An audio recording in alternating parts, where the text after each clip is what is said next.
Welcome back my YouTube channel. Hi guys, അപ്പോൾ ഇന്ന് ഞങ്ങളിവിടെ കട്ട്ലറ്റ് ആണ് ഇപ്പോൾ ഉണ്ടാക്കാൻ പോകുന്നത്. അപ്പോൾ അതിലേക്ക് ആവശ്യമായ ചേരുവകൾ എന്തൊക്കെയെന്ന് നോക്കാം. വലിയ ഉള്ളി 7 ഇവിടെ എടുത്തിട്ടുള്ളത്. പിന്നെ ഉരുളക്കിഴങ്ങ് പുഴുങ്ങി വെച്ചിട്ടുണ്ട്, അത് ഉടച്ചിട്ടുണ്ട്, നല്ലോണം ഉടക്കണം. ഇഞ്ചി വെളുത്തുള്ളി പേസ്റ്റ് ആക്കിയത്. പിന്നെ ബീഫാണ്, ബീഫ് നമ്മൾ വേവിച്ച് വെച്ചിട്ടുണ്ട്. പിന്നെ 2 പച്ചമുളക് എടുത്തിട്ടുണ്ട്, ചെറിയ പീസാക്കിയിട്ടാണ് അരിഞ്ഞിട്ടുള്ളത്. ഇനി നമുക്ക് ചട്ടി അടുപ്പത്ത് വെച്ചിട്ടുണ്ട്, എണ്ണ ചൂടായി വരുന്നുണ്ട്. അതിലേക്ക് നമുക്ക് ഉള്ളി ഇട്ട് കൊടുക്കാം കേട്ടോ. ഉള്ളി ഇട്ടിട്ട് നന്നായിട്ട് ഇറക്കി കൊടുക്കുക. പെട്ടെന്ന് വേവാൻ വേണ്ടിയിട്ട് നമുക്ക് 1 ടീസ്പൂൺ ഉപ്പാണ് ഇട്ട് കൊടുത്തിട്ടുള്ളത് കേട്ടോ. അപ്പം അധികം ആവശ്യമുള്ള കറിവേപ്പില ഇതുപോലെ ചെറുതാക്കിയിട്ട് വേണം കട്ട് ചെയ്യാൻ. അപ്പോൾ പച്ചമുളക് ഇടാണ് നമ്മൾ വാട്ടിയ ഉള്ളിയിലേക്ക്. 1 ടീസ്പൂൺ മുളക് പൊടി, 1 ടീസ്പൂൺ മഞ്ഞൾപ്പൊടി, 1 ടീസ്പൂൺ മല്ലിപ്പൊടി, 1 ടീസ്പൂൺ ഗരം മസാല, 1 ടീസ്പൂൺ കുരുമുളക് പൊടി.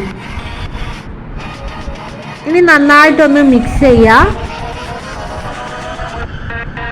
അപ്പോൾ നല്ലപോലെ വെന്തിട്ടുണ്ട് നമ്മുടെ ഉള്ളിയും അതിലേക്ക് ചേർത്ത പൊടികളുമെല്ലാം. ഇനി നമുക്ക് ചപ്പ് ഇല, കറിവേപ്പിൻ്റെ ഇലയാണ് ഇട്ട് കൊടുക്കുന്നത് കേട്ടോ. ഇനി നമുക്ക് ഉരുളക്കിഴങ്ങ് പുഴുങ്ങിയത് ഇതിലിട്ടിട്ട് കുഴച്ച് കൊടുക്കാം. നന്നായിട്ട് ഈ കായത്തിൻ്റെ ഒപ്പം നല്ലോണം കുഴച്ചെടുക്കണം.